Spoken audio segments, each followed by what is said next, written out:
So we must understand who we are first of all. Know what our Father wants of us.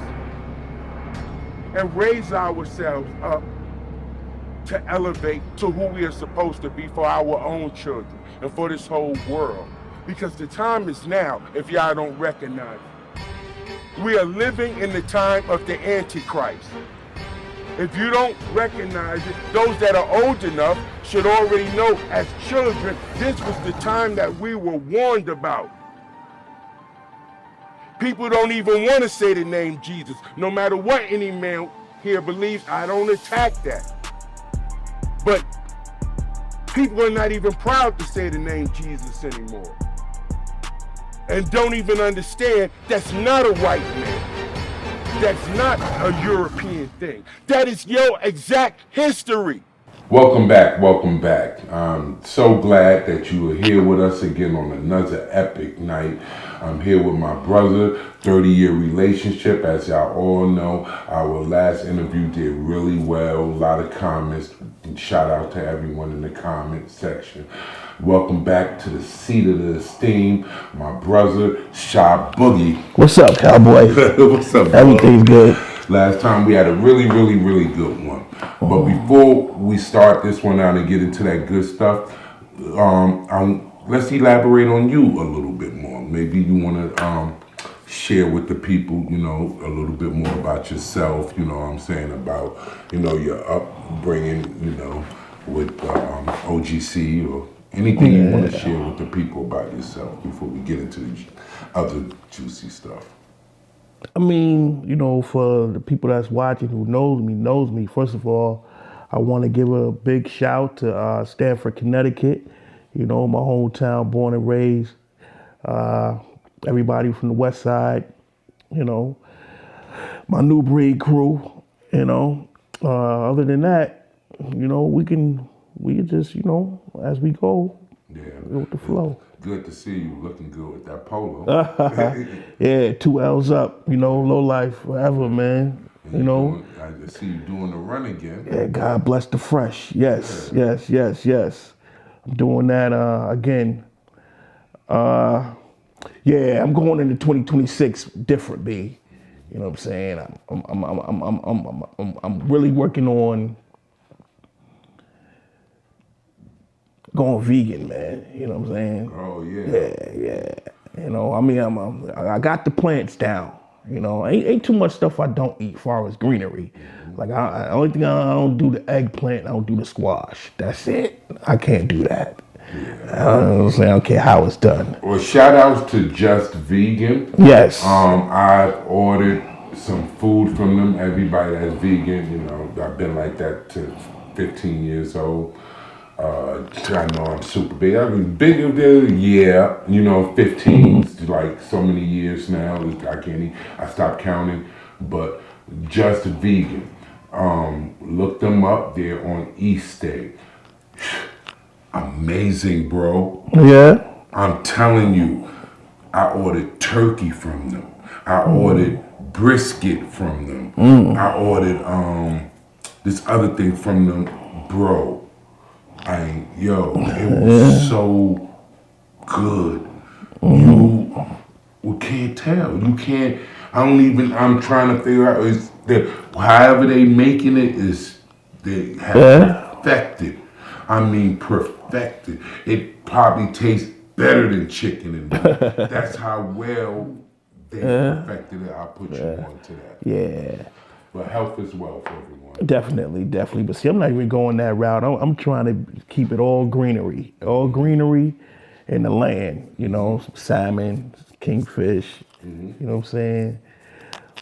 My chicken gotta have a bone in it. Can't do no nuggets. Can't do no tenders. No boneless, nothing. You know, I gotta have a bone in my chicken. B. You feel me?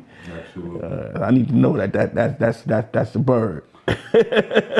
From the 30 some years of me being that way, you know, it's very easy. You know what I'm saying? It's very, the vegan stuff is made from natural herb stuff, so you know, I don't know. Yeah, I know. I'm aware of that. That's made from natural herb stuff. It's not processed. I have a problem with me myself. I eat fish and I eat very little chicken.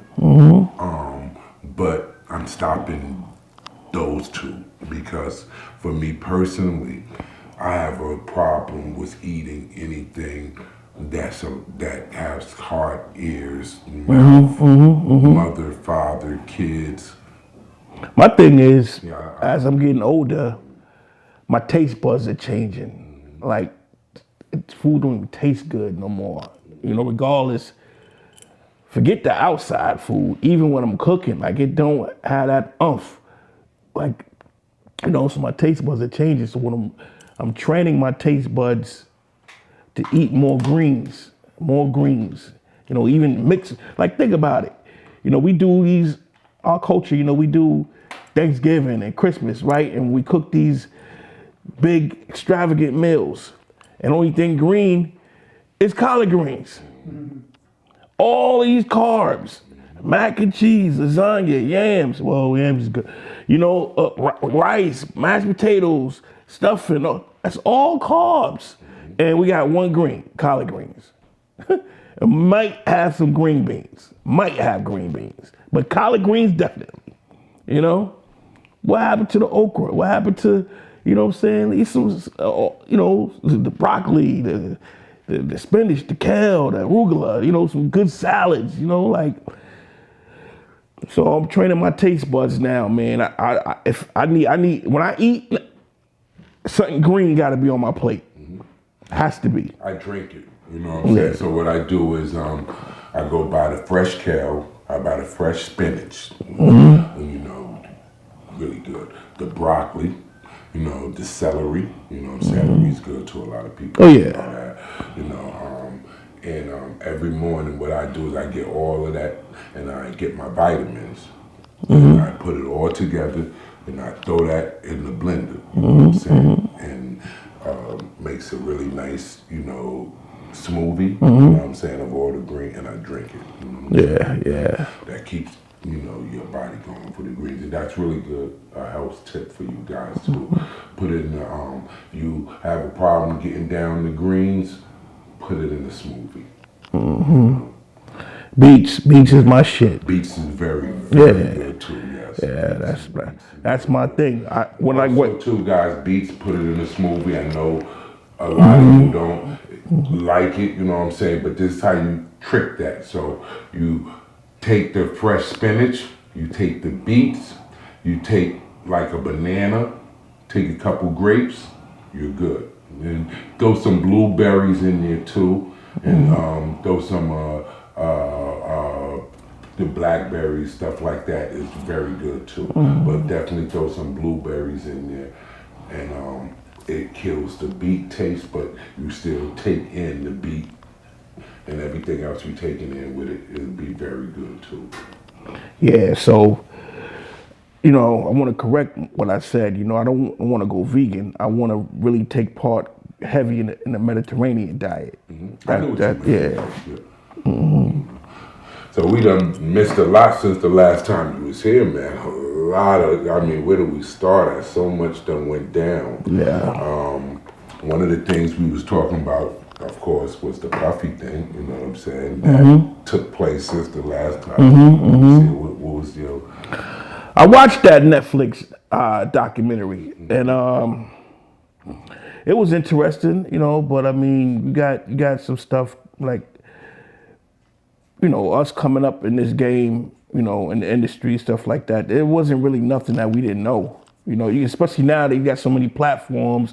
You know, you got Gene Deal. He done told the story a million times. You know, Roger Bonds done told his side of the story. You know, the guy. What's the guy name? What's the guy name that was started the Bad Boy with him with Puff? Kurt Burrows. He told his story a million times. So, you know, just those three individuals. Oh, Mark Curry. You know, he's another one who told his story a million times. Mark Curry wrote the book. You know, what is it, Dance with the Devil, something like that. So these stories been out. So wasn't really nothing new that I was watching. Only thing new that I saw basically that was interesting was how he had to, you know, his last leading up to the trial, I have the camera person, you know, just recording his moves and stuff like that. You know, that was interesting, you know. But like I said, I don't really have no dog in that fight with Puff, because the whole trial was bogus. You know, we didn't. What did we get from that? That he like to freak off. He should have been a porn director or a porn star instead of being a music executive, because that's basically what we saw. He liked to freak off, you know. And then you got these dudes going on these podcasts, you know, some of the people who he escorts or whoever he was paying, talking about his manhood and all that. Like, what's all that about? You talking about the strippers? Yeah, nah, the dudes, the men talking about. You know, we have one of them. Oh, well, don't matter. You got me on here now. Yeah, all right. So now, yeah. Shout outs to the Punisher. Yeah. The Punisher. Nah, but see, he never said nothing about Puff manhood. Yeah. I'm talking about the ones that talk about his manhood. Them niggas is corny. You know what I'm saying? Sherrod Davis, you got the money. You know what I'm saying? Yeah. No, it's a new dude. Check that joint. That interview is crazy. A lot of y'all didn't watch that Punisher interview. That joint is. Oh, I learned a lot. But yeah, you know, you're gonna get on platforms and speak on another man's manhood. Like, come on, man. What world we living in? You know? But did you understand that they were in love with Cassie? So that was maybe, you know, what that was all about. You know, what I noticed from those dudes in their interviews, that they was all kind of in love with that chick. I don't see nothing special about it, B. Even the Punisher. I don't see nothing special about that chick, bro. That's me and you, but you know what I'm saying? Those dudes did. You know, I know chicks on the Ave. Yeah. You know what I'm saying? Me and you know what time. Yeah, like they'll give her a run for her money. But those dudes, I dig it. They male prostitutes. So if you figure you a male prostitute, what good looking, real bad chick is calling to pay you to fuck? Yeah. So you could imagine. You got a point there. You're right about that. So it's just like. And then she was some young chick, bro. She's a young girl. Yeah. But I'm gonna tell you what.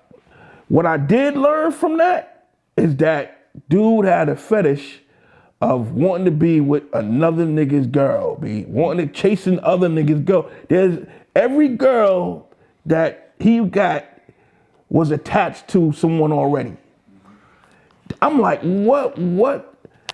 That's something's wrong with that, bro. Something wrong with your mind. Like, that's low self-esteem, B. You know, you can't get nothing on your own. Yeah, I peeped that. With all this bread you got, you can't get nothing on your own. Every woman was attached to another man before he got with her. I don't know if it was that he couldn't get him on his own, but well, it looks like he envied those men. Yeah, it looks like the it. Men that he envied or something like that, it seems like he wanted. But I don't want the next nigga's girl, B, especially if I'm with you. You know, Albie Shore, Kim Porter, you know, I guess what, Misa, Eric Sermon, Biggie Smalls. Who Big was messing with that Puff started messing with? He had a whole relationship with Little Kim. Oh, Puff? I was unaware. But Ryan Leslie with nah, I didn't know that. And I didn't know that. Ryan Leslie with Cassie, you know what I'm saying? It's like all these dudes, all these girls associated with other dudes. Yeah. But I think that's the whole Hollywood shit anyway. You know what I'm saying? You don't hear no other celebrity chasing after or being with some other, you know what I'm saying? So this is what I heard about the celebrity thing, and I'm not sure. We can look it up. Y'all can look it up. They said that if you look up the celebrity pool thing, relation, it is so... Yeah, you all mess with everybody, right? It's so crazy that you know what I'm saying? Like, we don't even understand how deep this shit go. Like, and this kid is, you know, I'm like how. Oh yeah, I heard something about that. You know, like perfect example. We have kids out there that, you know what I'm saying, dad is Puff and stepdad is, you know, Suge Knight. Like, you know what I'm saying? Like, you know. I'll be sure, son. Yeah, you know. Puff had custody of him. It's crazy. You know, Dr. Dre, you know what I'm saying? The mix up is it's something crazy. But now, what I discovered from it and what I took away from the documentary that, like you said, most of the stuff was regurgitated. But what I definitely took away from the documentary was the Biggie Small stuff. It is no way that I could ignore what I heard with that stuff. You know what I'm saying? No, I did not exactly know that he took a whole section of this man's contract after his death. And pay for the funeral? No, I didn't get to that part yet. Okay. And Kurt Burrows said that when Biggie signed his contract for the new album, that they had granted most of the stuff that Biggie wanted to him. You know what I'm saying? Not all of it, I think he said. You know, Biggie got everything he wanted on that album.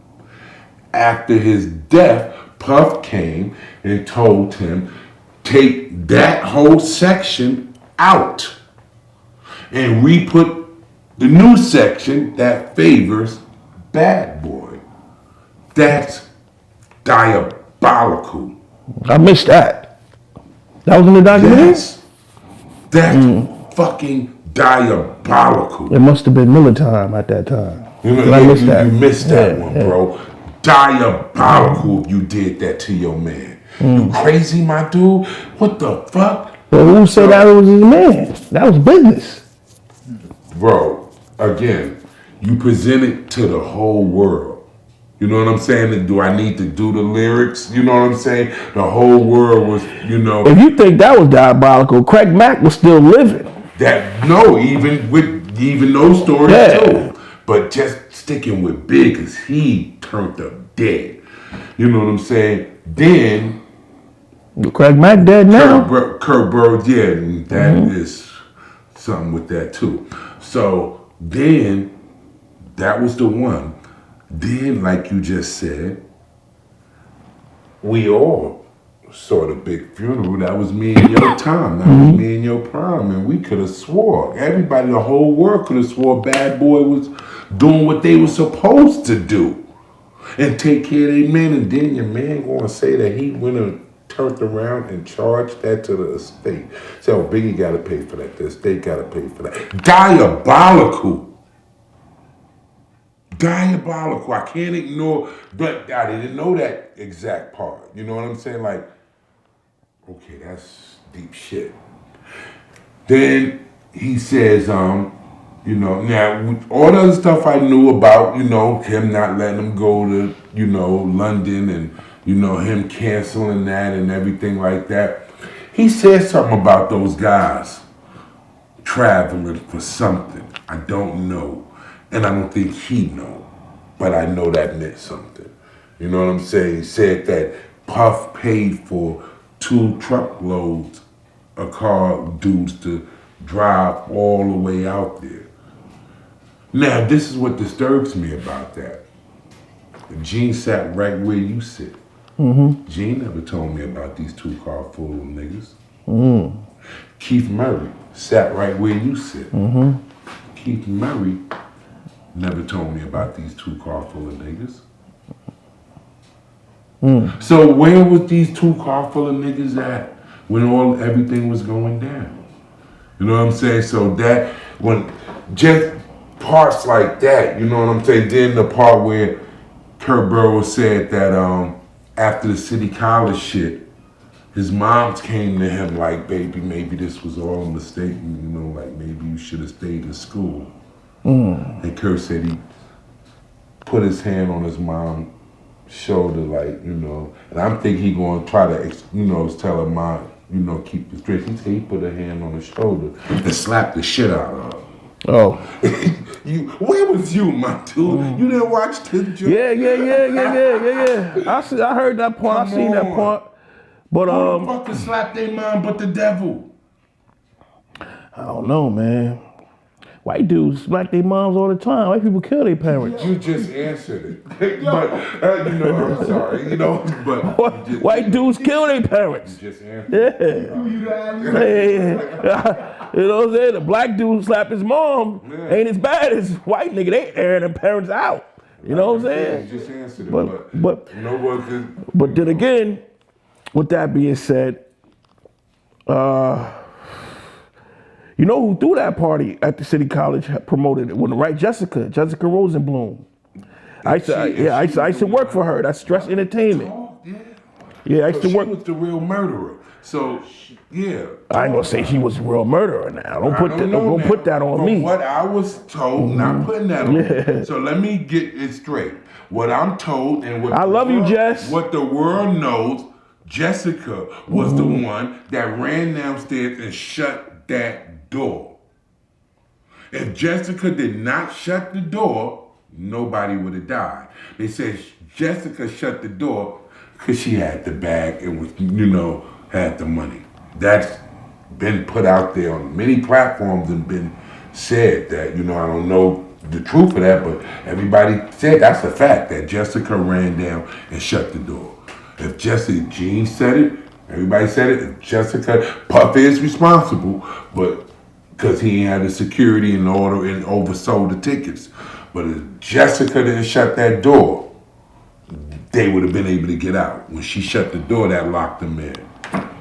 Yeah, I used to work for Jessica. I had nothing but good times with Jessica. Stress Entertainment. I know she didn't mean that, you know what I'm saying? But nothing but good times with her in the tunnel, with her and Speed. Jessica's all right with me. So I was not City College, so I don't know. Yeah, you know. That's just like you say. You heard, That time. You know what I'm saying? Yeah. I know I was like 14. Yeah. You know what I'm saying? We were like little kids. Nah, I wasn't 14. I was older than that. But I remember. Yeah, you wasn't 14. Yes, I was.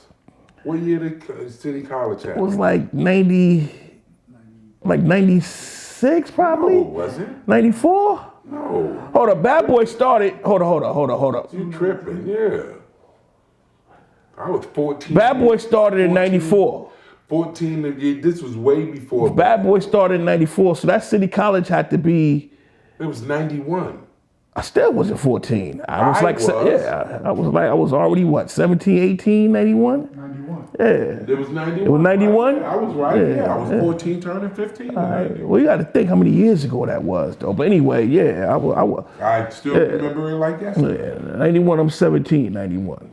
Yeah, I was turning 15 that fall. You know what I'm saying? That fall I was turning 15. So that was 91 and Bad Boy started 94, huh? I turned 15 September 91.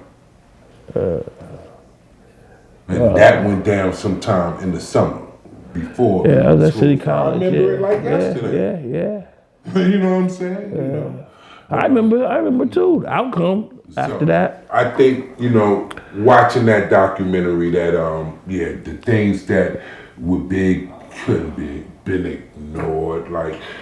So when I think about all of that stuff, it's no way, Nah, man, you gotta check those facts, bro. That wasn't 91, man. You checking the facts? I'm telling you, bro. 91. He just checked it. I know it was 91 because I remember it like yesterday. I know how old I was. The City College Stampede was a crowd crush event. Yeah. December 28th, 1991. Okay. Yeah. All right. So I was 15. I just turned 15 that September. You know what I'm saying? I was 15 years old. I just turned 15 that September. Yeah, I remember it like yesterday. That's right, because he is still uptown. Yes. Come on, dude. I remember that was in it, No, I'm confused because I'm thinking Bad Boy, but I forgot he was uptown at that time. It wasn't Okay, I remember now. Yeah, so yeah, I just look at that and I'm like, damn, you know what I'm saying? I can't see somebody making all those type of moves, and I can't not think that you ain't had nothing to do with this boy death. You know what I'm saying? Like it's just too much. Like even when I heard the part that we agree with everything with his contract, and then afterwards so I'm like, oh shit, did you agree with everything because you already knew? You know what I'm saying? What was the you can't, you know what I'm saying? You can't leave. You know what I'm saying? I can't. You know, I would have a layman mind not to think those thoughts. I'm an investigator. I investigate real type shit like that. You know what I'm saying? And yeah, that's be something I would look at right away. That was a little hurtful. The Craig Mack stuff. That was, you know, the $100. You know what I'm saying? The going in your pocket, Yeah. pulling out the Pull whole an 80s knot and and give peeling out an onion. Yeah. $100. Diabolical. Yeah. You know what I'm saying? I just, so I noticed those things, and I'm like, I'm looking at the character, like, I told everyone what this dude did to me when I was 5 years old, and he was like 11, 12. Does this sound any different than the person? Sounds, you know what I'm saying? So only thing that it showed me is that that's the same dude that I told y'all he was when he used to play in my house when the little kids. I told y'all he But was. Benzino said Puff was the only dude who helped him bury Huddy Six. Benzino said he was the only one.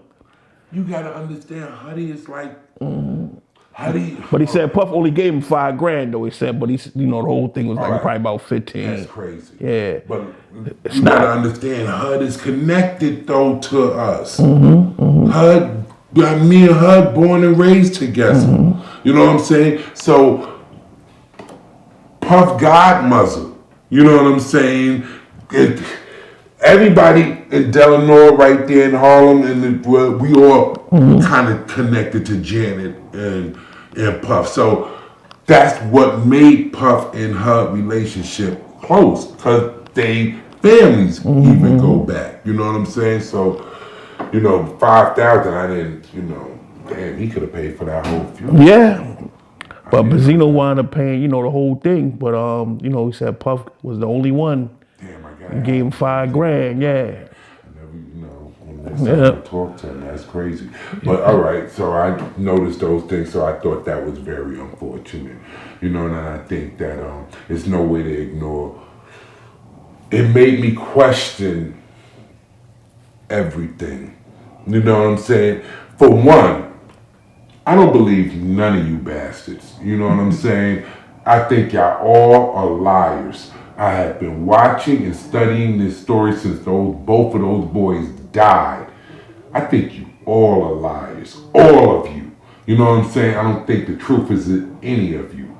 Now, if I was to lean towards anyone, I would lean towards the Dozier files, the FBI stuff that they did.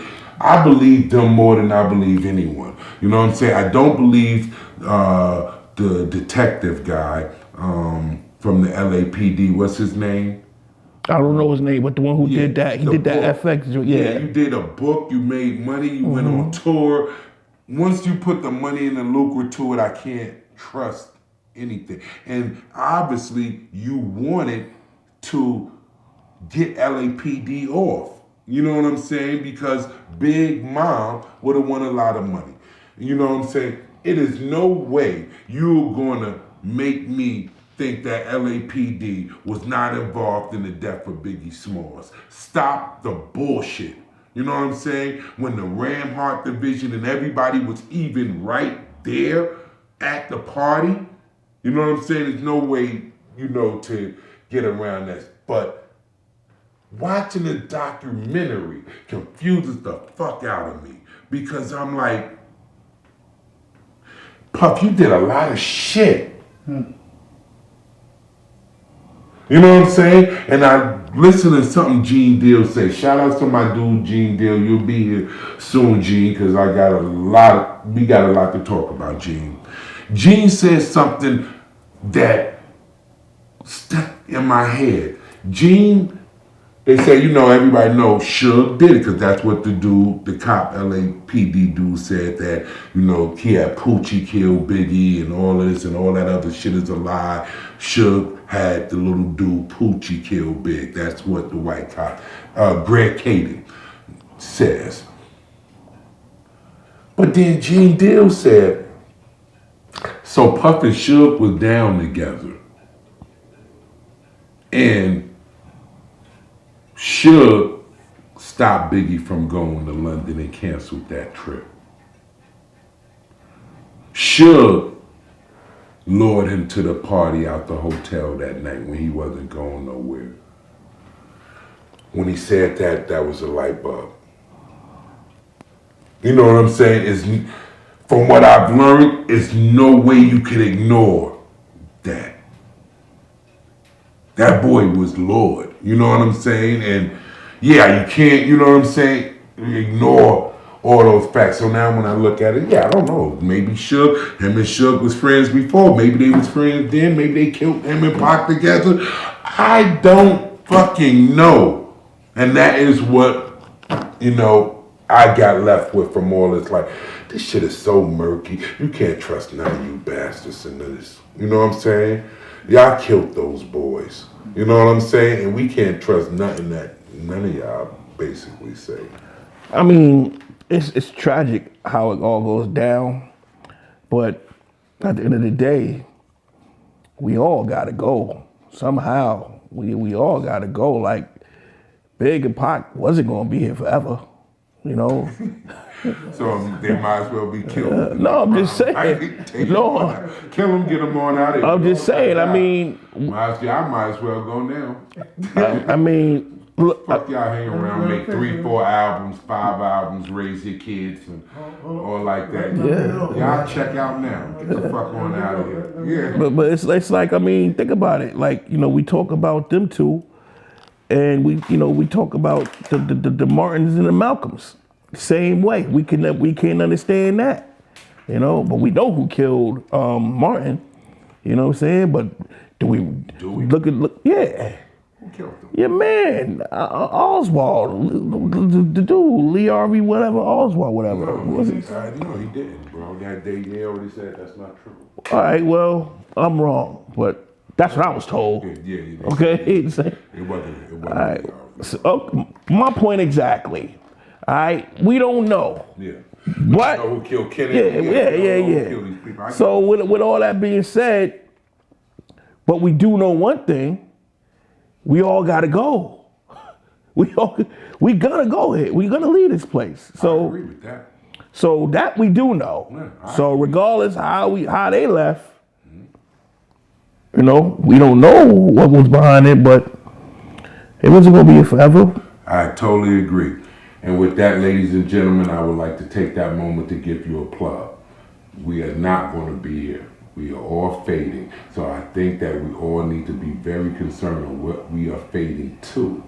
And I think with that being concerned, we need to be concerned with who is going to save us. What is our savior? Do we have a savior? Where are we going from here? Do you think that this is the end? And if you don't think this is the end, you should be concerned where you're going. Light, darkness, plug. And It's James Earl Ray. James Earl Ray. So who was Lee Harvey Oswald? He did something. Ken. Yeah, okay. All right. There we go. But I was the third guy on the grassy knoll, right? All right.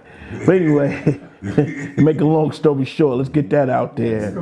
Yeah, I was the third guy on the grassy knoll. But with that being said, the Malcolms and the Martins and the Biggs and the Pacs, they left a hell of a dash. That's what this life is all about, your dash. That dash, from the time you're born to your sunrise and sunset, is what does your dash say? What is your dash about? It ain't that sunrise date, the sunset date. It's about your dash. What is your dash gonna say? So they left a hell of a dash. People leave this earth every day, and they dash says nothing. What did you do with your life? That's your dash, your life. How did you live your life? What are you leaving behind? You know, it's all about that dash. If your dash don't speak between them numbers, I want to make a correction live that I did last time. I made it on the internet, but I need to make it live because just something he just saying is resonating to that. So we was talking last time about something, and I misquoted something. Lazarus was not the rich man. Lazarus was the beggar who was used to be on the ground outside of the place where the rich man walked, and he used to walk past Lazarus every day with the sores and the begging and the everything like that, and then when they ended up in hell, Lazarus was good and he wasn't. I only bring that up because I guess while he was on the ground begging, his dash wouldn't have looked so good. nah, not at all. But he was. But the other Lazarus dash looked good. He was the one that the rich man. They don't name him. They just call him the rich man. Lazarus is the beggar that was outside on the ground. You know what I'm saying? That ends up in Abraham's bosom. The rich man ends up on the other side of that. It's actually kind of bothering when you think about it, but you keep going. It's all about your dash, bro. You know, that's what it's about. Didn't have a dash. He had a dash, but his dash didn't speak nothing. That was his dash, brother. That right there was his dash. You know why? We're talking about it. You know, if no one can't speak about your dash, what was your life worth? You know, you got to have a meaningful life, regardless. Positive or negative?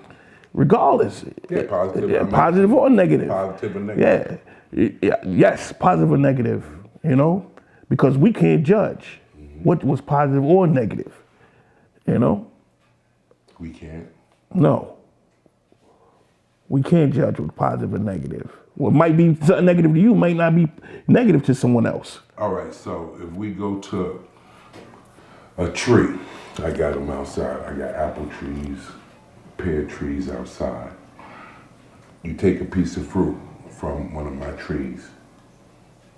How would you know if that's good fruit to eat or not? How do you know if that's a bad analogy, bro. No, it's not. Horrible. No, it's not. Positive or negative, I said, who's the judge on what's positive or what's negative? We can't judge that. That's what I said. Listen to me. Let's go back. We go to one of my trees outside. We take a piece of fruit from the tree. You're going to determine whether that fruit is good or bad. That's judging. That's a decision. It's still judging because you have to determine whether this piece of fruit is good or whether this piece of fruit is bad. And how would you determine which fruit is bad? Because you've taken note. So the note that you've taken, you should know that the fruit that doesn't have bites in it from the insects and the worms and the stuff like that is good. The apple that haven't turned brown and decayed from color is good, and haven't, is good. It's taking note. We do the same thing according to the scripture. Yeah, if somebody might like that apple where the worm came out of, that might be his favorite apple. All right, he might he might go to that apple first. He loves the apple with the worms. You know? Yeah. Am I right? You got a point. Yeah.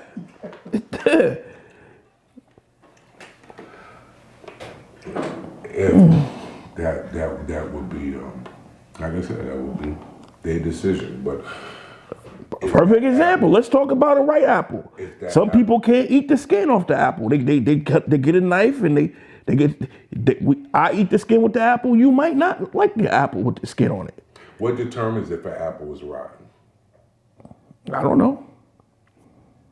That's a good see. I don't know. Somebody might like rotten apples. Yeah. If a person Peach like, apple pie might be made from rotten apples. If a person like rotten apples, does that make it good though? And to him it does. No. Does it make it good? To that person it does. Not to that person, I'm asking, does it make it good? If he says good, then it's good for me too. So you'll give your kids rotten apples? If that's what they want. If they like rotten apples. Let's move on. Listen. You gotta treat people the way they want to be treated. Your kids? You gotta treat people the way they want to be treated. Your children?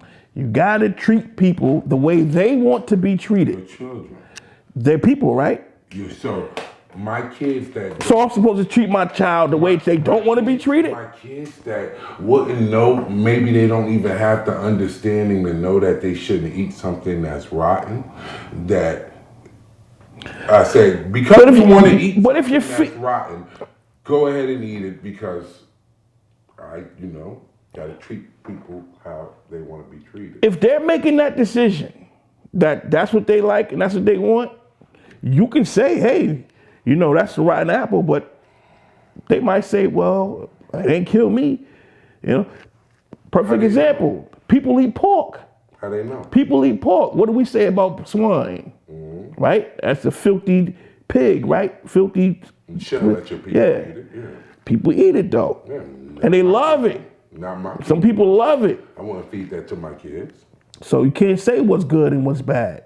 Because people eat pork. Damn a rotten apple.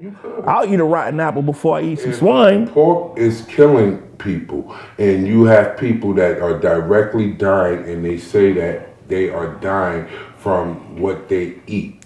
And it gets directly pointed out to pork, pointed out to other different things that raises blood pressure and cause all type of blocked arteries and stuff like that. I think I could turn around and say that's not good. Again, it's about taking note. You know what I'm saying? It's about taking note. That's just me. I take note. Well, the law said it's not good. God said it's not good. Yeah. Mm-hmm. So what the doctor said ain't nothing different than what scripture say. I agree. You know what I'm saying? But the scripture says for you to also take note. Mm-hmm. It also tells you to watch the fruit that comes from the tree. When it's talking about that, it's not talking about the literal tree. It's talking about eating me. It's telling you to even watch me. It's telling you to watch me and the fruit that bear from my tree. Mm-hmm. You know what I'm saying? And you do. Like you do everyone else. So for like I'm doing right now. So for you to say we don't judge, not really true. We judge all the time. You know what I'm saying? As soon as we see a person, look right at them, head to toe, and judge. When I hire people, no, I never said we don't judge. I said who are we to judge? Oh, I must have got that wrong. You know what I'm saying? But we do judge. When I hire people, I try to tell people this is something for y'all to take. I tell people this all the time when they come to hire you. When I look at you, the first thing I do is look at you from top to bottom, bottom to top. What am I looking at? Everything that I can see. You're making an assumption. You're making an assumption. See, judge, decision, assumption, they're not all the same thing. It is though. They all have different meanings. Every word has a different meaning. First of all, I didn't add the word assumption, so you just added that. I didn't add. I know you didn't. Wait, I didn't add the word assumption, but you interrupted me. So now let's. I apologize. No, but let's see since you interrupted me. So to judge, you don't have to assume.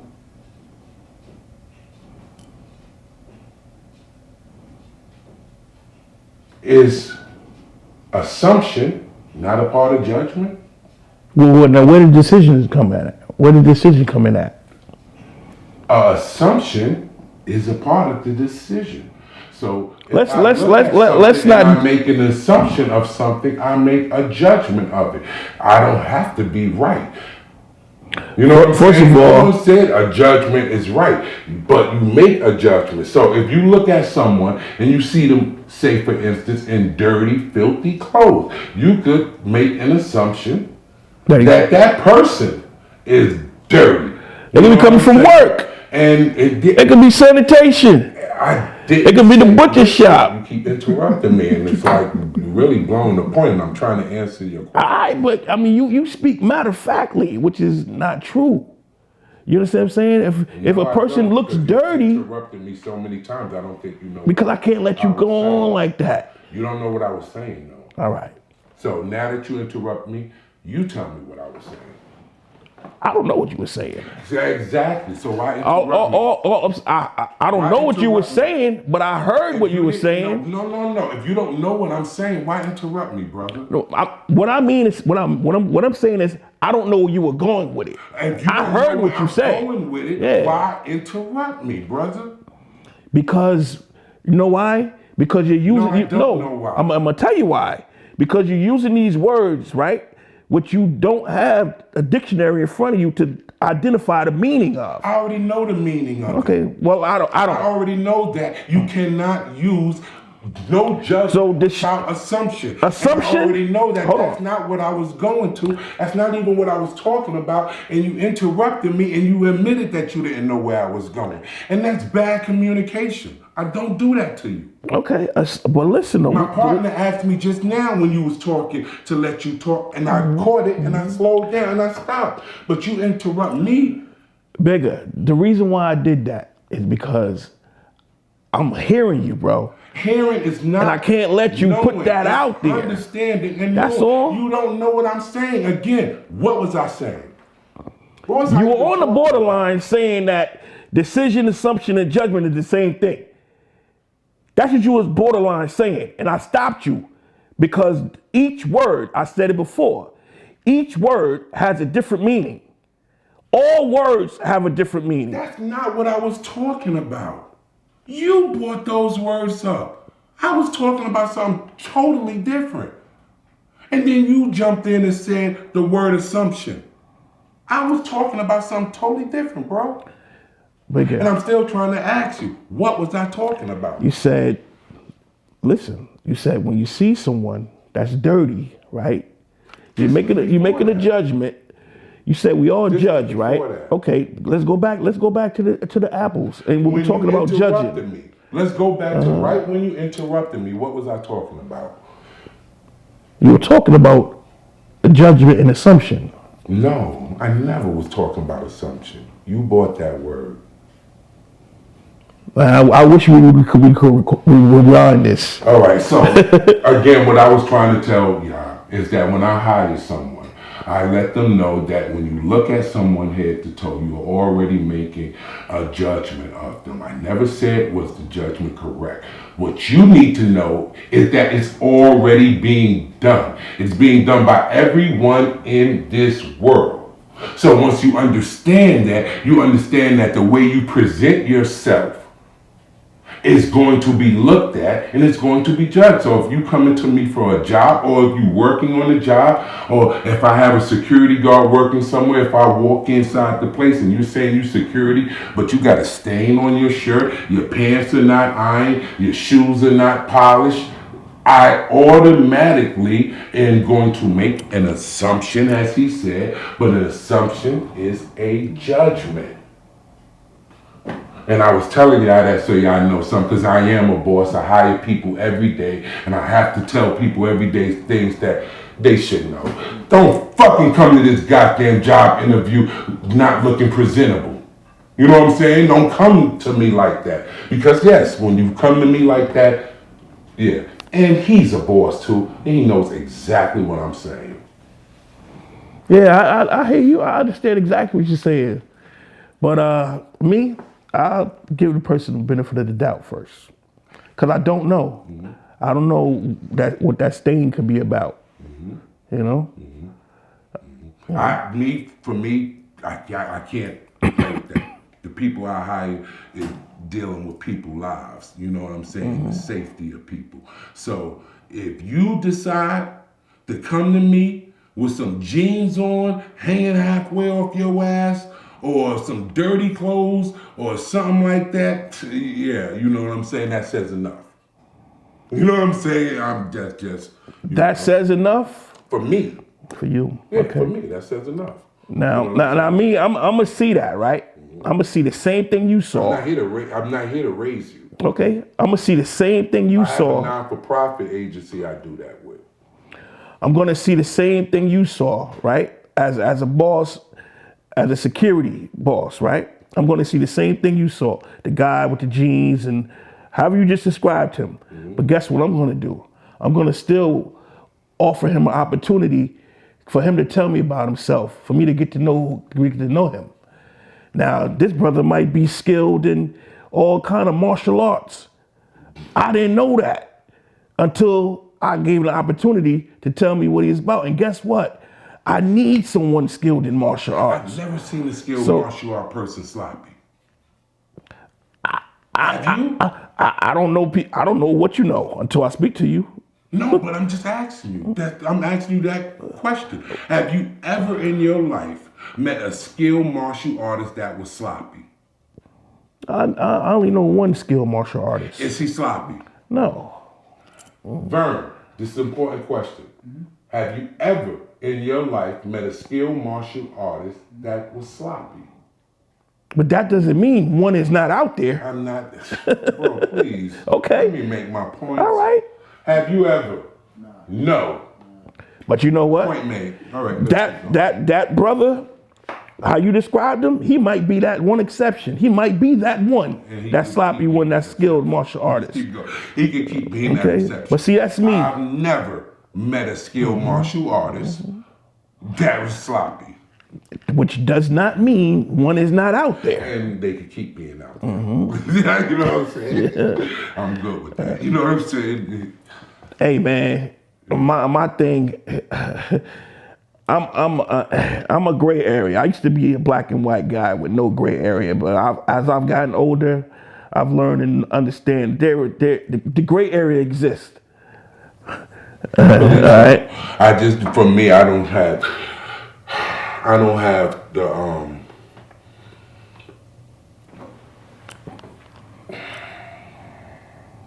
when I hire you, everything about you and who you are represents me. I'm a crease in my pants, polished shoes type of dude. So yeah, you know, I can't have you representing me and I gotta answer, you know, for you. And you some sloppiness, you know what I'm saying? Now, if I meet you and there's something about you that I like, I could try to, you know, sharpen you up and, you know, talk with you or something, but this is a business. You know what I'm saying? And I gotta answer, you know what I'm saying, to people, you know what I'm saying? And they talk to me as if whatever you did is if I did it. And I'm a man of respect. You know what I'm saying? So I can't have those people talking to me. You know what I'm saying? Like I'm a piece of shit. You know what I'm saying? When it's not. You know what I'm saying? When I'm, you know, I didn't get where I'm at not being that dude. You know what I'm saying? So when I hire someone, yeah, they kind of need to represent what I've built. And Like I just want to piggyback on that again, because And you that dude, so yeah, but see, you gotta understand. You more serious and anal than me. You right now. But you got it. No, I've learned, man. I've gotten older. I've learned, bro. Come like, on now. You what did you tell me the other week? What I Say tell the comment you said that somebody called you about a job and oh man, let me see what you said to me. You and they the time. Yeah, come on now. Yeah. Come on now. You fronting now. Oh, because you more strict than I am. Yeah. Tell the world what you told me. I'll give you one better. All right. You blew that whole person. You like, fuck them, their job, their time, something. It was a couple minutes. Nah, it wasn't a job. It was a meeting. Yeah, but And you was serious about it. Yeah, because it could go with me and you. You know, time. I told you this on the way here. It's like, you know, when we was getting ready to go down to Virginia, you know, my time is everything to me. Time is important to me. You know, that's one of the first things I look at when I meet a person, a man, if he has a watch on. You know, I don't care about your phone. I need to know you got a watch on. And does the watch work? I want to know that. Obviously, it should work if you got it on. So that tells me how much you value your time. Time is money. So a person, just me, you know, a person, when I see a man without a watch on, I'm already making an assumption that he doesn't value his time. He has no concern with time. Time is important to me. Time is money. Time is everything. You know, time is all we have. I agree with on this, you know what I'm saying? So I can't waste a minute, a second, an hour. I can't wait. My time cannot be idle. I totally agree. All right. So when I'm texting you or when I'm texting somebody, when I'm talking to somebody and it's about business or meeting up or something, we need to discuss a time. And I'm going to hold you accountable to it. All right. That's one of the great things about text, because I can always show you what you said. You said 7 o'clock. Now, you see, everything you're saying, you see how anal he is? Now you see. Now you see how he's contradicting himself, right? No, I have to. Because he's getting on me now about the time. So I gotta show. You see what he's saying. And you see how he contradicting himself. You see how he said earlier that he looked past that it has to be, you know, that he'll see some of the dirty clothes and it gotta be a reason or something like that. But now you see the truth. You know what I'm saying? A man don't play with time. You a minute late, it's your ass. You know what I'm saying? He's getting on me now because I was supposed to get him at 7 and I got him at like 7:50. So he's on my ass now, and that's what's going on. So you see. You know, you see.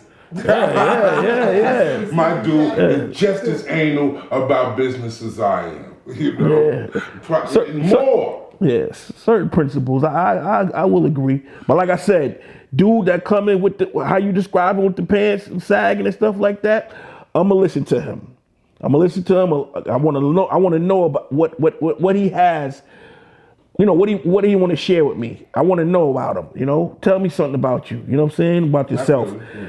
And then if it's to my liking, it's interesting to me, he's an interesting individual, he shared some things with me that I may see that's valuable, then it's my time to say, listen, man, I appreciate everything you shared with me, but now let me share something with you, all right? You might want to, you know, dress yourself up a little bit more, this, down, the third, or better yet, I'm gonna give you an opportunity, but this is what I expect from you. And I'm gonna hold them accountable to it. That's all. Yeah, you know? If I haven't hired thousands and thousands and thousands of men in these last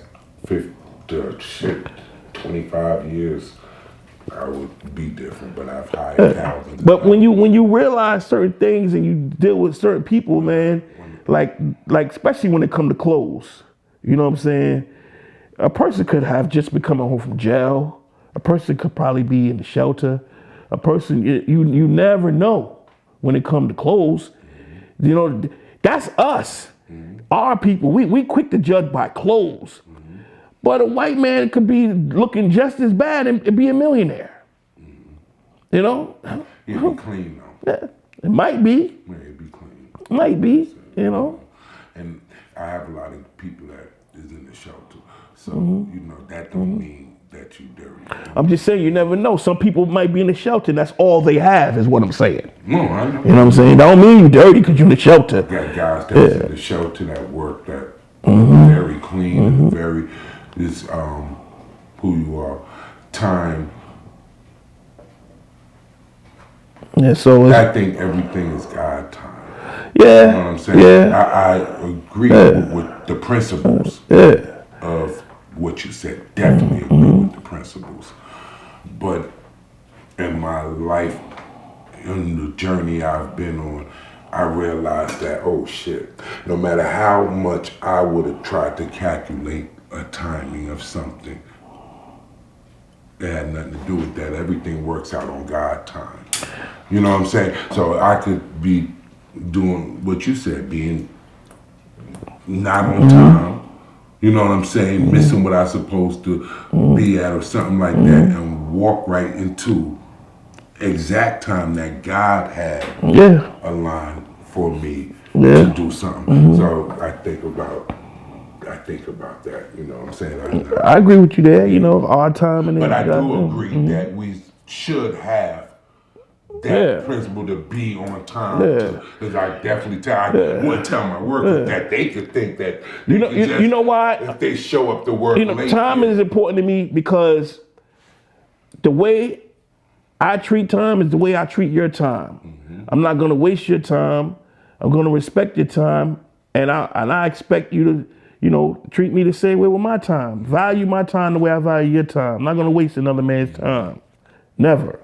You know? I definitely agree, and I think as brothers, when we communicate with one another in the certain things that you hear, you know what I'm saying? For me, now I know that, all right, shy is a little, pet peeve. I'm a very punctual person. So I would do the best I can to, not be 50 minutes late, or if I say this time, to be able to or just follow up. Ain't nothing wrong with a follow up like, run a little late, but you know what I'm saying? Just respect my time, because when I don't hear, not you, I'm just saying, when I don't hear from someone, now you're wasting my time. All right? You could have, because you're the one that told me this specific time. I didn't say this time. You gave me a time, I agreed. So now I'm waiting on you. So when I don't hear from you and when I don't see you, now you're wasting my time. copy. Yeah. Was 50 Cent wrong for making this documentary? I can't say he was wrong. What's your feelings on? Because that's like everybody talking about it. I wouldn't have did it as a man. I wouldn't have did it. I wouldn't have did it as a black man. I wouldn't have did it. Because first of all, that ain't what we do in the streets. That's that man's business, and that's how I see it. In the streets, what that mean? It's a code of the streets. When we was coming up, when I was coming up, What does the streets mean? What does the streets mean? Yeah. What are you asking me? Be specific. Exactly that. What's the definition? The streets mean, or the streets are where you are a product of your environment, and that's where you choose to hang out at. Because I don't know no more. I'm asking you this because it's a movement going on. I don't know if you're aware of, but it's a I'm movement aware. going on called My antennas are always up. Fuck the streets. Yeah. You know what I'm saying? And because I have a lot of feelings towards that, but I gotta first see what do a person define as the streets, because maybe you don't even know what the streets is, or maybe your definition to the street, not you, but you, maybe your definition to the streets is different. That's why I asked you, as my brother, you know what I'm saying? I'm gonna tell you what the streets is. The streets is when you leave your home, your loving home, and you go out into the world where you could die in the night and nobody cares. That's the streets. There you go. So the streets is the urban city areas? No, the streets is the world. You outside on your own. You can die right here, right now. Nobody cares. That's the streets. So that's not what they're talking about then when they say fuck the streets. What are they talking No, they're talking about when you idolize that world where you can die in the night and nobody cares. When you idolize that, where you are a product, when you are a part of that environment, You're the one doing the killing But and you leaving the die people anywhere there. at any time. Yes, but we're not talking about a car accident or airplane or train crash or something. We're talking about the world where you choose to exist where nobody cares. That's an urban area. No, that's anywhere outside of your loving home. That's the streets. When you leave your house, where you at, bro? You in the streets, right? That's what I'm saying. That's why I'm trying to have an understanding. I wouldn't consider upstate New York the streets from what you Man, compare. everywhere is When the I streets. leave out here, I'm not in no danger to get killed. Everywhere is the streets. You are in danger when you in the streets. I'm trying to get the definition of what these kids is talking about. They're not talking about. You ain't got to go that deep because their streets and our streets is different, but the streets is still the streets, bro. When you leave your loving home, when you lock your door, you turn your back, and you are now into the streets, the public, where nobody cares what happens to you. You know what I'm saying? That's the streets, bro. It's a cool world. I'm trying to just figure out what these kids mean. Vernon, what does the streets? Exactly how he described it. Thank you. And so you say the same thing, that the streets is just As soon as you walk out outside of your your house. As soon as you walk out of your house. All right. Yes. Again, that's not what these kids mean. So But what do these kids mean? They mean what I just told you. They mean it what they idolize that. So y'all put it. Yeah. They're idolizing the danger. Exactly. So y'all put it in the comments because I don't think that's what y'all mean. I don't think y'all are saying that. I think y'all are talking about the underworld. Bro, You know well, what I'm saying? I'm gonna tell you. That's part of it too. I'm gonna tell you. Yes, sir. Yes, it is. But you said when y'all go outside, when you go outside, you go into the world. Yes, You know what I'm saying? yes. The And there's an world underworld is not outside of your different. house. Different though. There's an You know what I'm underworld. saying? The underworld That's exists. something- The underworld is something that you go into. You know what I'm saying? But you have to go into that outside of your house. No. He said when you walk outside, your Yeah. No, but what he also said was that they're idolizing the dangerous part of it, the underworld. But that's no. He said as soon as you go outside, that can happen to you. Listen, bro. When you Underworld leave is your not loving, outside my door. yes, it is. Everything is outside your I door. see what you're saying. You understand? Yeah, I don't agree with that. Everything is outside your door. I feel you, but I Everything. don't agree with that. Everything. You know, so that's y'all put it in the comment. Let's talk about that. Because I that's wanna why you know- have. That's why we have. When I think they, not to interrupt, when I think they No, that was me. streets, I think they're meaning the underworld. You know what I'm saying? And the Exactly. underworld, 100%. yeah, the underworld. Now that's a different topic. You know what I'm saying? The streets, brother, is the corners where we all hung out. That's not the underworld. That's the Ave. That's the streets. The front of the bodega. That's not the underworld. That's the streets, bro. That's the streets. That's not the underworld. That's the streets. I know. I see. Shooting dice in front of the bodega, drinking 40s, selling crack. Everything that we done in the streets is not the underworld. That's the street. No, that goes on in the streets everywhere. For me, that's the underworld. You know? Well, that's what you choose to call it. It's the streets. Yeah, that's the underworld. All right. So to me, that's the underworld. Some people that call it the devil's playground. You call it what you want. It's the streets. That's what I'm trying to understand. What are the world is saying the streets is? You know? What I just said, bro. That's what you saying. I dig it. You know, y'all put in the comment what the streets is. You know what I'm saying? Well, I tell you what, man. For you gotta ask what the streets is. You ain't never been in the streets. No, that's not what he's saying. No. No, wait, stop, because he knows. So why would you ask what is the streets? Bro, we got to rewind. Is that true? No, it's not true. So why say that? Why ask what it is? You know what the streets is. We're having a discussion on the interview, so sometimes when the question is asked, it doesn't mean that the person that's asking the question don't know. It's meaning that I'm trying to get you to express your opinion for the world. All right. Well, I did a good job by answering your question. You hurt me now with that. You know what you just said. I apologize. Because you know me. I apologize. And I would never insult your street because I know you. You know what? I ain't mean to hurt you, brother. All right. Okay. Okay, that's number one. That was not my intention at all. I'm Okay, sensitive. I know. I see. I see. Because let's leave it alone. But what I'm saying is, it was bothering me. After I explained it to you, you still keep asking. So I'm saying to myself, No, I don't this think he brother was asking. was in the streets. I think he knew. Yeah, I get it. I get it. For the podcast world, I get it. Yes, I understand. It's an explanatory, trying to explain and broaden it so that way other people could. But I'm also aware of what he's talking about, what's going on with the 21 Savage and all this stuff in the streets and after streets and all that. I understand where that's coming from, and I know what it's about. And I seen the interview where he said that, so I understand his commentary on what he means behind that. Meaning that, the streets lied to us. Nothing good came out of the streets.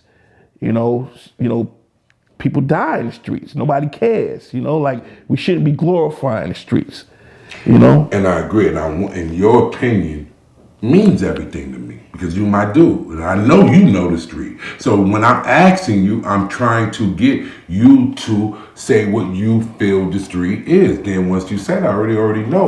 But I'm now saying, I'm thinking that when they're talking about it, that they're not talking about the same thing that you're talking about. Because no one hangs out in the streets no more, bro. To Shah's point, I think that there's different levels of it.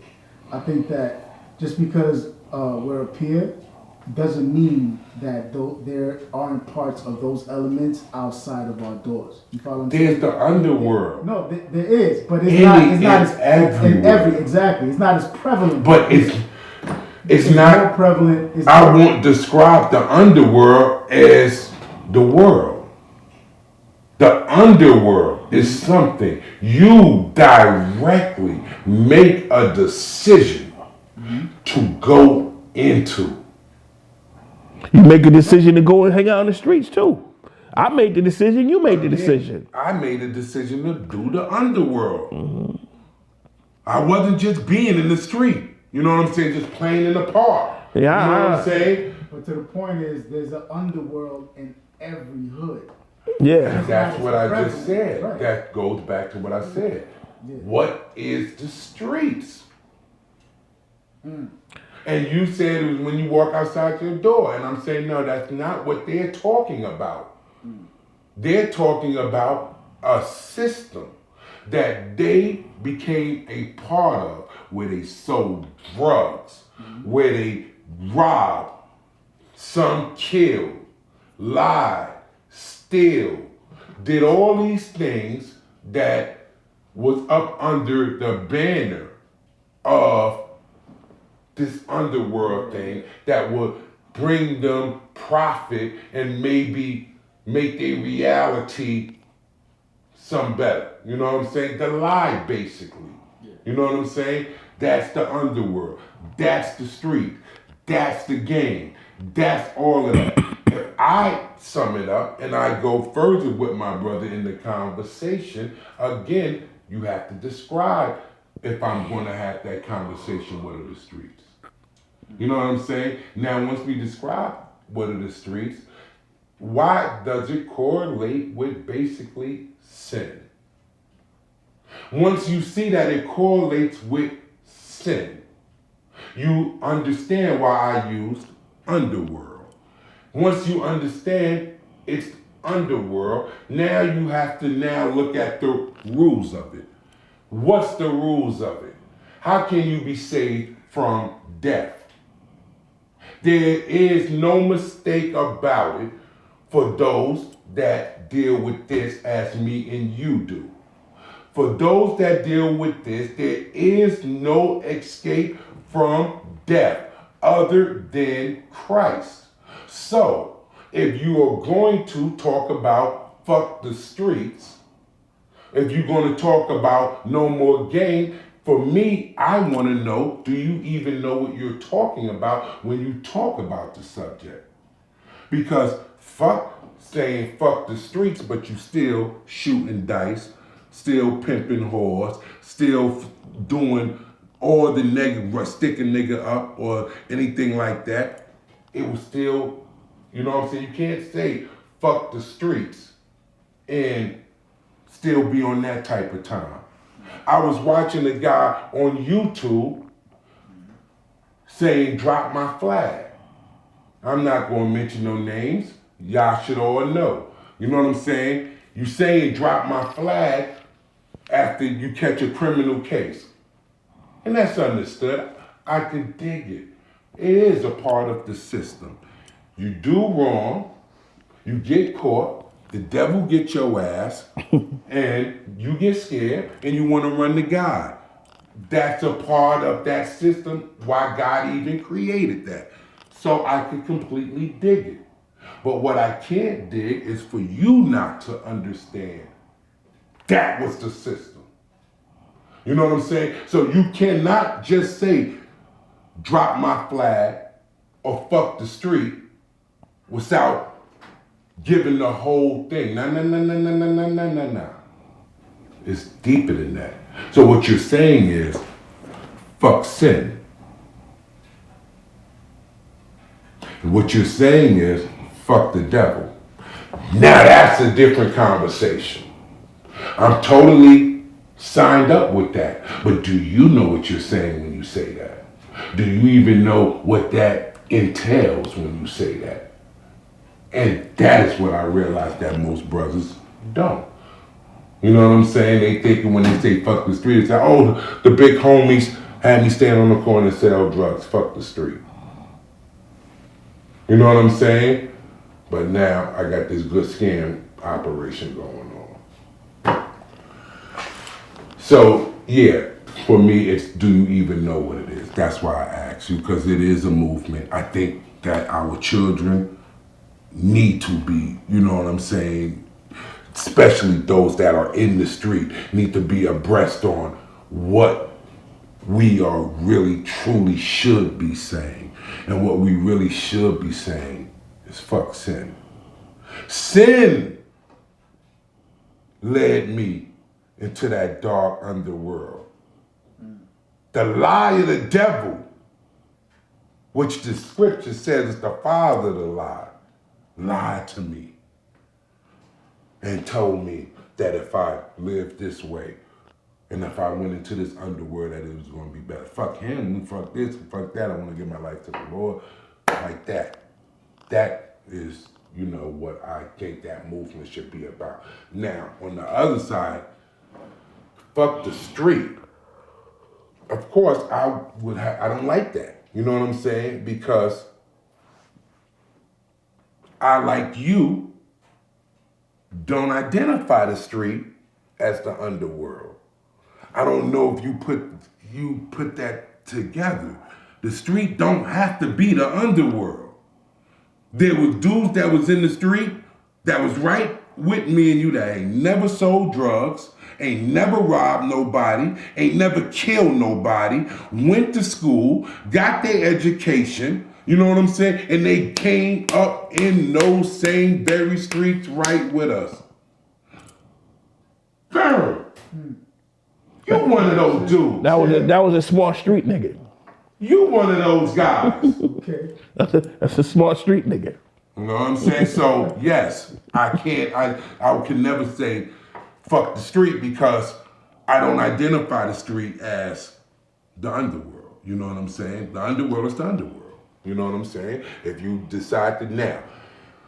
With that being said, if you decide to go into the underworld, can you just say fuck the underworld without the right thing? No.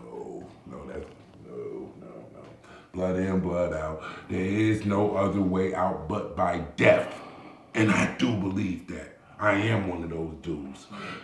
Only way out of this is you got to die, nigga. Now, if you came to me and you died by Christ, I gotta accept that. Those guys Only way out for you is death. And that means if you don't want to physically die, you got to die to this world. And you have to die to Christ because Christ died for you. So now that he can be able to live through you, You died for him, and now he lives through you. That's how that goes. I hope y'all catch that. Go ahead. Now I was just getting ready to say, those brothers, you know, that hung in the streets, that, you know, didn't do crime, didn't do street crime. The streets protected them. Yeah. To some degree, and you know why they protected them, right? Because the streets knew that it wasn't about that life. Yeah, that's a part, but what else? Because they wanted them to do the right thing. Yeah, you can't leave that part out. You know what I'm saying? Because I was one of those dudes. Because you wanted them to do the right thing. I fucked up. I'm in this underworld. You know what I'm saying? I done got caught in this dark little nigga, but this ain't the place to be. You know what I'm saying? You go to school, here goes some money, go get you, you know, I used to be that little kid. Maybe I made the wrong decision. You know what I'm saying? Because I couldn't get sneakers and this stuff. Here goes some money in your pocket, go get that. Get away from me. You know what I'm saying? I don't think that, you know,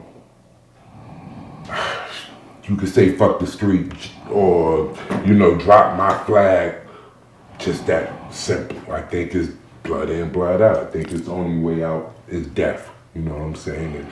And I think, you know, the only, if you want to avoid the physical death, you could give your life to Christ.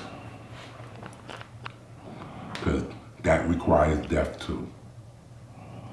But it's just a death to our character. What you think about that, bro?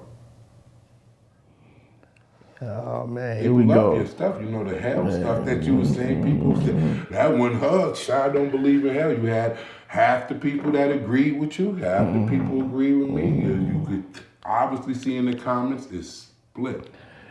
Hey man, I don't really got too much to say about that. You know, I don't agree with some of it, but you know, you spoke well. What I would like to say is that you my brother. No doubt. And that You my brother I would too. hope that, and I would pray that this ain't it.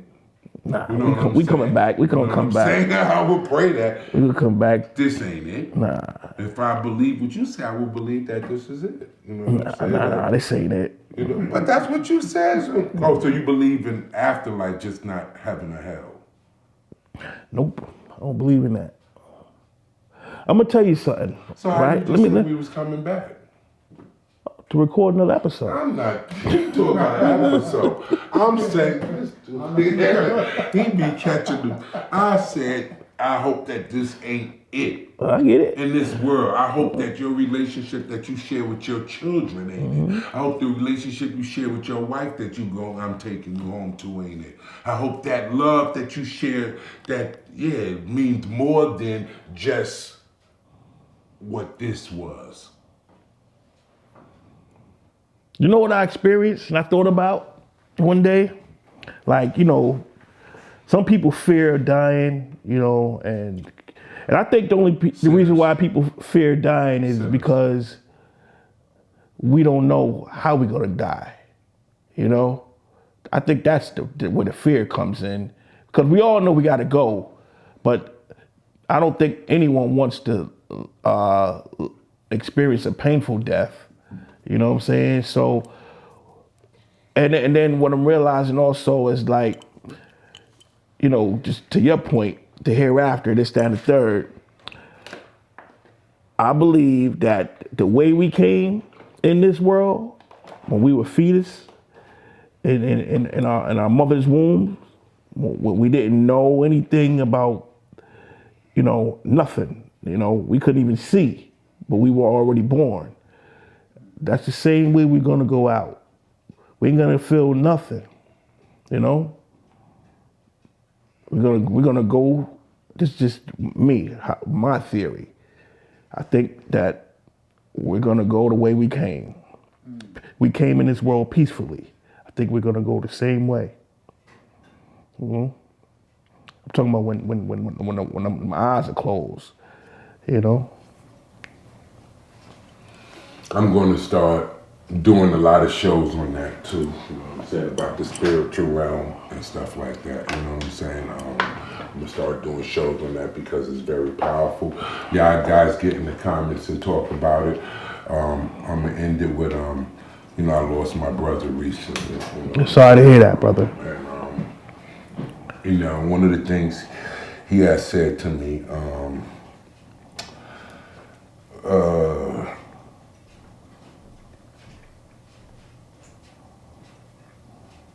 a few weeks before he actually left, he had went into like a, some type of like coma or something, you know, and he was in it for like about almost like 10 days. And when he came back to, and I went to him, you know, now the whole time he was dying and going through this, he used to tell me everything that he was going through, you know what I'm saying? And you know, it would be people, it would be someone sitting in the hospital with him, you know what I'm saying, sitting by his bed, you know, that used to talk to him. His mind was never going. He clearly telling me this is what's going on. My mom told me a lot of stuff too, you know what I'm saying? She told me a lot of that type of stuff too. But this last time, my brother, when he was in that coma, so when he came out, he said that all he remember is that he was inside the room. He said the nurse was in there. And he said he remembered the nurse walking out the room or something. And he said then the next thing he remembered, he said he was in the room, but he was like, he said like in the air, like floating. Elevated. In the air.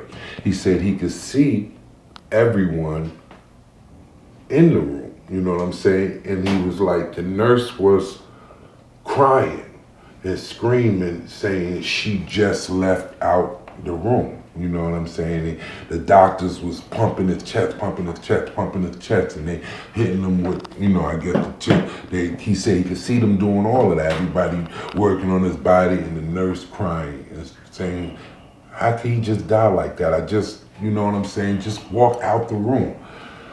So he was like, he saw all of that stuff and seen them, you know, working on it, you know what I'm saying? And he said, the next thing he knew, that he was like out of space, like, and he said he saw this light. And he said the light was like a powerful light, and he described the light as God, because he was like, he first said the light, and then he said, so I was, you know, like moving towards God. I was going, you know, so I knew something, and his spirit described the light as God. But then he said he could see his wife, and she was crying, acting hysterical. So that was amazing too, because the wife wasn't in the hospital room, but he said he could see her, you know what I'm saying? And she was crying, going through a lot. And he said he was moving towards the light. And he said as he was moving towards the light, he looked and noticed his wife was holding his hand. And she was holding on to it. So he was like, that kind of messed up the thing, because he looked back and said like, she's holding on to his hand and she's crying hysterical. So he said he looked back at the light and he asked God, don't let him take her, you know, with him. He didn't want to, he said, I don't want to, you know, take her with me. You know what I'm saying? He said as soon as he said that, he woke up. And that was like a week later.